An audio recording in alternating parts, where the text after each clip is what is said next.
Salvage.com. We got in a 2015 Mustang GT from Detroit, Michigan. The damage listed is a few minor scratches, and there's some vandalism, and we don't have an engine, so let's take a look. So far we can see we're missing the radiator, engine, clutch, and drive shaft. So far our plans are to replace this with the original aluminum block Coyote engine.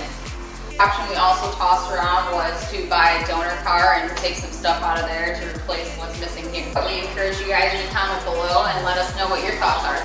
Coming around to the side, we can see there's a little issue with the door here. We're gonna have to look into that a little bit further and see what's going on.